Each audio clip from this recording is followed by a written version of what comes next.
If you're reading this, it's likely because you're interested in starting your own self-storage business. Maybe you've been thinking about it for a while, or maybe you've just recently stumbled upon the idea. Either way, we're here to help you turn your dream into a reality. We wanted to share a quick success story with you. This story is about a young entrepreneur named Sarah who started her own self-storage business at just 21 years old. Sarah had always been fascinated by the self-storage industry and saw it as a great opportunity to start her own business. She spent months researching the market and identifying the best location for her facility. After securing financing from a small business loan and some investment from her family, Sarah was finally ready to get started. She designed and built her facility from the ground up, paying careful attention to every detail to ensure it was the best it could be. She also developed a comprehensive marketing and advertising plan to attract customers. Her hard work paid off, and within just a few short years, Sarah's self-storage facility was a huge success. It was fully leased, and she was even able to open a second location. Sarah's success serves as inspiration to young entrepreneurs everywhere and shows that with hard work and determination, anything is possible. And now, on to our video on how to start your own self-storage facility business. Before we dive into the details of starting a self-storage facility, let's take a quick look at what self-storage is and why it's such a popular business. Self-storage is a service that allows people to rent out storage space for their belongings. Customers typically use self-storage to store things they don't have room for at home, like extra furniture, seasonal decorations, or business inventory. Self-storage facilities come in all shapes and sizes, from small facilities with just a few units to large, multi-story buildings with hundreds of units. So why is self-storage such a popular business? For one thing, it's a service that's always in demand. People are always moving, downsizing, or simply accumulating more stuff than they have room for. Additionally, self-storage is a relatively low-risk business, as it requires minimal upfront investment and has low overhead costs. Now that you have a basic understanding of what self-storage is and why it's a popular business, let's dive into the steps you'll need to take to start your own self-storage facility. Choose a location.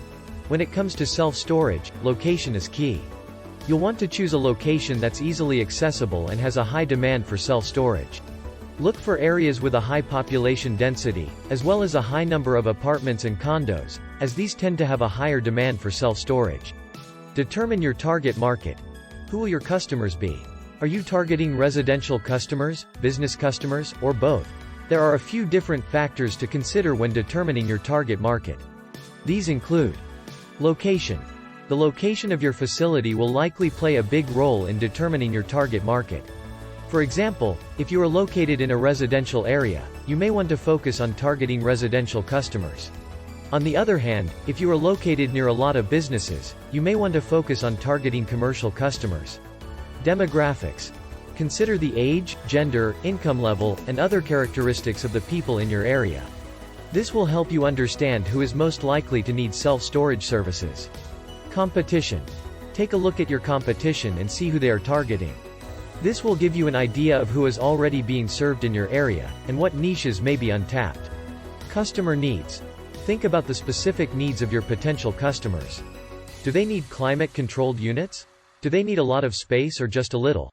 Understanding the needs of your target market will help you design your facility and pricing to meet their needs. Once you have a good understanding of your target market, you can start to design your facility and marketing efforts to appeal to them.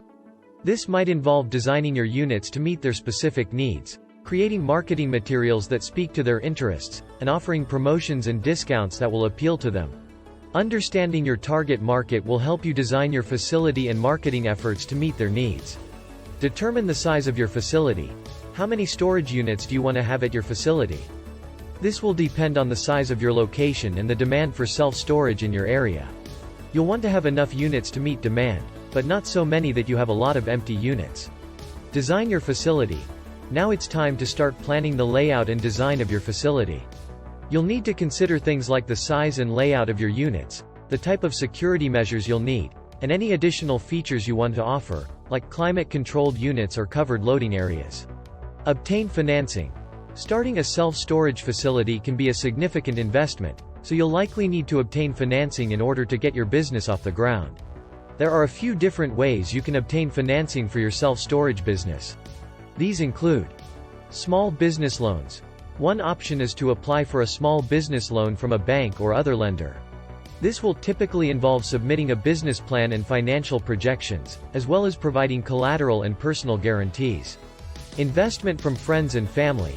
Another option is to seek investment from friends and family members.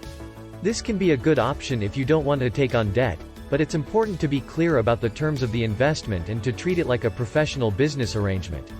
Investors.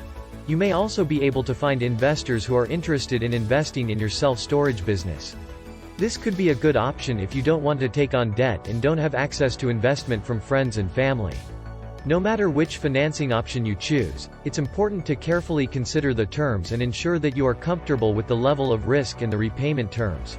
Marketing and advertising. Once your facility is up and running, it's time to start marketing and advertising to attract customers.